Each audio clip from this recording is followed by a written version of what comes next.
Hi guys, and welcome back to my channel. Excuse the dishwasher in the background. Today I thought I'd share a recipe with you all. It is a Slimming World friendly recipe. It is free on Slimming World, which is amazing, so you don't need to use any of your healthy extras, no sins. It is a real hearty dinner, and it is horrible wet day here today in Yorkshire. So what it is a Slimming World cottage pie with root veg mash. As I say, it's completely free, so I'm just going to turn you around and show you all the ingredients, and then I'll just show you how to make it, and we'll see how it turns out. I've never made this one before. There are loads of different sort of shepherd pie and cottage pie recipes on Slimming World, so I thought it'd be nice just to try something with a bit extra speed in the topping rather than just having like mash as the topping. So yeah, I'll just turn you around. So yeah, I've got it here. This is what it's meant to look like. I'm going to be serving mine with some cabbage and some broccoli for extra speed. But I've only missed out one ingredient, and that is the garlic clove. My husband doesn't like garlic. So in the meaty part of the recipe, you need some 5% steak mince, you need some celery and onion, tomato puree, a couple of beef stock cubes, thyme, bay leaves, Worcester sauce, a carrot, and some fry light. And as I say, you can also add in a garlic clove, which is in the main recipe. And then for the topping, it is just some potatoes. I've got some Morris Piper potatoes, more carrots, and some parsnips, which will be really interesting to try.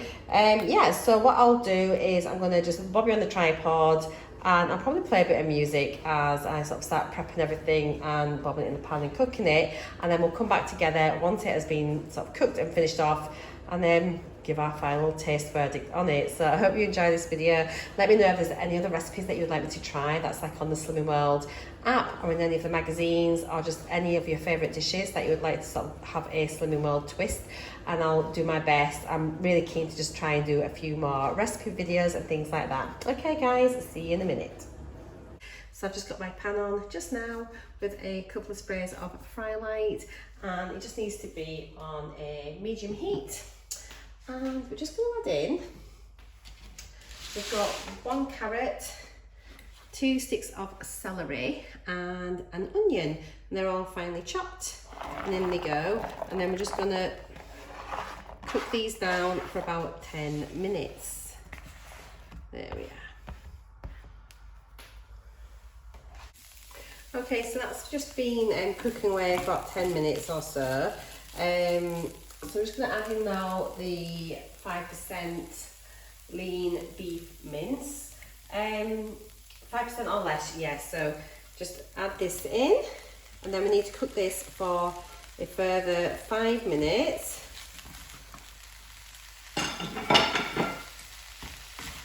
Until it is cooked through. Okay, so that's the mince now browned. So all we have to do now, it says, is to add the remaining ingredients for the filling into this pan. So first of all, the first step is to add 350 ml of water going in. Give that a bit of a mix. Okay, I'm going to just read down. I'm always really worried that I miss something out of the ingredient list, so I'm just going to read down and make sure we add everything in. So I've got that. So if you are going to add garlic, this is where you would add 1 large clove of garlic which has been crushed. It then says to add 2 beef stock cubes, which I've got my stock cubes here, and then so we'll just give those a little squish. I never used to split them in the packet like this, and then once I realised that was the way to do it, much easier, although I think I've just like totally destroyed that packet. And then here's the other one here. Lovely. So 2 beef stock cubes, they're just OXO, but also you can use anything, or maybe you could use the stock pots. But yeah, I've just added 2 OXO cubes. Give that a bit of a mix. Next on the list is, where are we? So 2 tablespoons of tomato puree. So I just like to use the squeezy tubes, but you can get tins of puree as well. So 2 tablespoons. So So that's 1, 2. So that's a bit extra there. There you get. And then we have got 2 teaspoons of Worcester sauce, but I'll use my teaspoon measure first for my thyme because obviously that's a dry ingredient, otherwise it'll stick. So we need 1 teaspoon of dried thyme, which we have here. See if I can just, okay. So there we go, going in. And 2 teaspoons of Worcester sauce. Got a lot of new ingredients today. We start back at Slimming World. I've had things in my cupboard for ages and I'm never sure how long they've been open, so I thought I'd buy something new like Worcester sauce and stuff. So that's 2 teaspoons of Worcester sauce. Glug, glug, glug, glug, glug. 1. This adds such a lovely taste. I've done this for lots of other dishes, like this, and like bovril, like the bovril paste. It makes such delicious things. And 2 bay leaves. And I think, guys, that's about everything. So let me give a little stir before the bay leaves go in. It smells beautiful. So once all this is in, it then says to bring to the boil and simmer for 15 minutes or until thickened.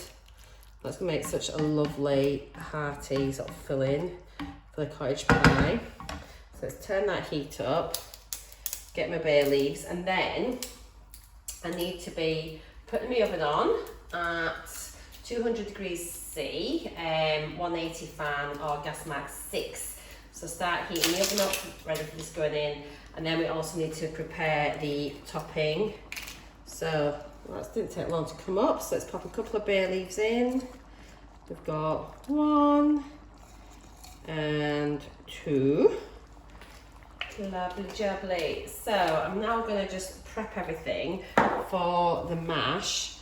Surprisingly, you only use 1 potato. So let me just tell you what the ingredients are for the mash for the topping. It just says here we need 4 large carrots. It says about 450 grams once they've been peeled and chopped. Now these come to about 480, but look at how many. Once you've peeled them and like topped and tailed them, it's amazing how much that takes off. So that there is just about 480 grams of carrots, so it's quite a lot of carrot. So I'm going to chop those up. It just says 1 large potato and then 3 medium parsnips, and to finely chop the parsnips. Just roughly chop the potato, finely chop the carrots. So that's what I'm going to go do now, and I'll come back just as I'm about to put that on. But you put all of like the topping in 1 pan to cook, so that saves on washing up as well. So I'll be back in a few minutes. Right, so this is everything that's going in for the mash.